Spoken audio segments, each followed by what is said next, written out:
बिहार का जहानाबाद जिला मौर्य काल के समय से ही सत्ता और सियासत के लिए बेहद खास रहा है। आज भी यहाँ प्राचीन मौर्यकालीन गुफाएं इस बात का गवाही देती हैं। कहते हैं कि औरंगजेब ने अपने शासनकाल में यहाँ अकाल से निपटने के लिए जहाँ आरा मंडी की स्थापना की थी, जिसके कारण ही इसका नाम जहाँ आराबाद पड़ा, जो बाद में जहानाबाद बन गया। सोन, पुनपुन और फल्गु नदी से सिंचित यह क्षेत्र कृषि के लिहाज से काफ़ी उपयोगी है। इस क्षेत्र में गेहूं, धान और मक्का की अच्छी पैदावार होती है। इसी वजह से रोजगार के लिहाज से कृषि एक बड़ा साधन है। जहानाबाद लोकसभा क्षेत्र की जनता ने यहाँ कम्युनिस्टों को मजबूत किया तो समाजवादियों को भी फलने फूलने का मौका दिया। हालांकि इसके बाद भी जातिवाद लोगों के सिर चढ़कर बोलता है। जातीय समीकरणों के कारण ही कोई भी दल इस सीट पर जीत हासिल करने का दावा नहीं कर सकता। इस सीट पर पहला लोकसभा चुनाव 1962 में हुआ, जिसमें कांग्रेस की सत्यभामा देवी को जीत हासिल हुई थी। दूसरे ही चुनाव यानी 1967 में सीपीआई के चंद्रशेखर सिंह ने कब्जा कर लिया। एक जमाने में 3 जिलों जहानाबाद, अरवल और गया के 6 विधानसभा क्षेत्रों को समेटे जहानाबाद संसदीय क्षेत्र में वर्ष 1996 के चुनाव तक साम्यवाद का बोलबाला रहा, लेकिन राजद द्वारा सीपीआई से समर्थन वापस लेते ही वामपंथ धाराशायी हो गया। इस सीट पर 1998 के बाद से समाजवादी ही एक दूसरे के खिलाफ लड़ते और जीतते रहे हैं। मौजूदा समय में भी समाजवादी परिवार में जन्मे जेडीयू के चंद्रेश्वर प्रसाद यहाँ से सांसद हैं। 2019 का चुनाव जेडीयू ने बीजेपी के साथ मिलकर लड़ा था।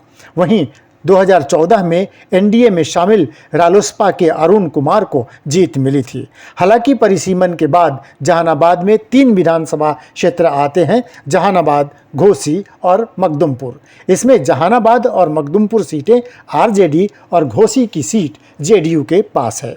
मखदुमपुर सीट अनुसूचित जाति के लिए रिजर्व है। जहानाबाद लोकसभा सीट का एक और इतिहास है। 1996 के बाद से यहाँ की जनता ने किसी को लगातार दूसरी बार लोकसभा नहीं भेजा। हालांकि सीपीआई के रामाश्रय प्रसाद सिंह यहाँ से 4 बार सांसद रहे।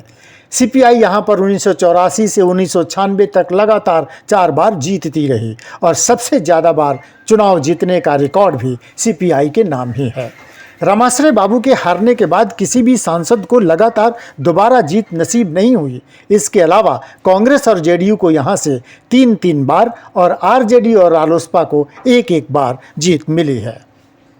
नक्सल प्रभावित इस लोकसभा सीट पर भी जनता के मुद्दे कभी भी चुनाव के मुद्दे नहीं बने। जहानाबाद में हमेशा ही जातीय समीकरण के आधार पर चुनाव लड़े गए हैं। जहानाबाद संसदीय क्षेत्र में भूमिहार और यादव वोटरों का दबदबा है। यही कारण है कि हमेशा यादव और भूमिहार कैंडिडेट ही जीत कर आते हैं।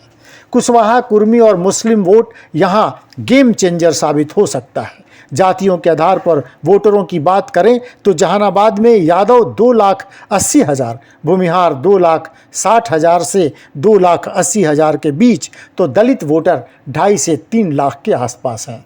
जहानाबाद में कुशवाहा 1 लाख के आसपास है, तो राजपूत, कायस्थ और ब्राह्मणों को मिलाकर 1.25 लाख वोटर हैं।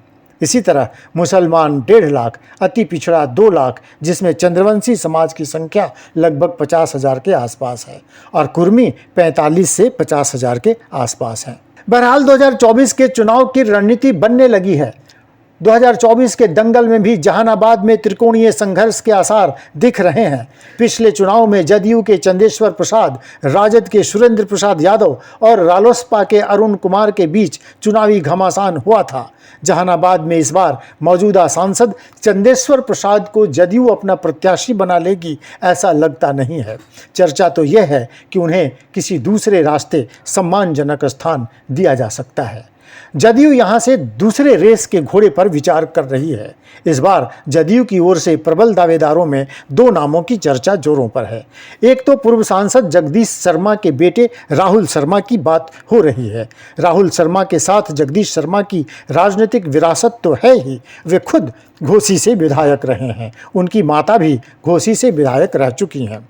जहानाबाद में जगदीश शर्मा की राजनीतिक पकड़ से हर कोई वाकिफ है, इसलिए राहुल शर्मा की दावेदारी मजबूत लग रही है।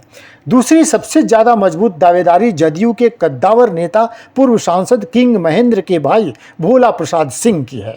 किंग महेंद्र को तो जदयू का एटीएम ही कहा जाता था। ऐसे में भोला प्रसाद सिंह की दावेदारी ज़्यादा मजबूत दिख रही है।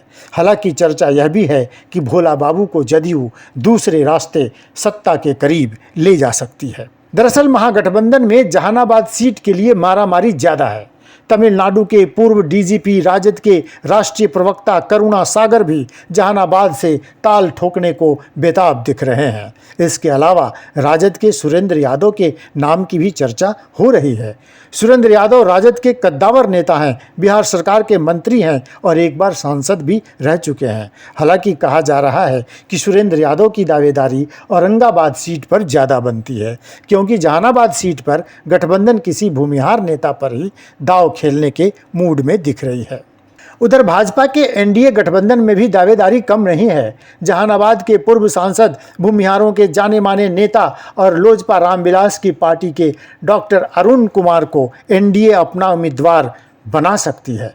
इसके अलावा गोह के पूर्व विधायक बीजेपी नेता मनोज शर्मा भी टिकट की दावेदारी कर रहे हैं। उधर जहानाबाद सीट पर अरवल के पूर्व विधायक चितरंजन शर्मा भी तैयारी कर रहे हैं। देखना दिलचस्प होगा कि यादवों और भूमिहारों के इस गढ़ पर किसकी दावेदारी मजबूत होती है, किसको किस दल से टिकट मिलता है।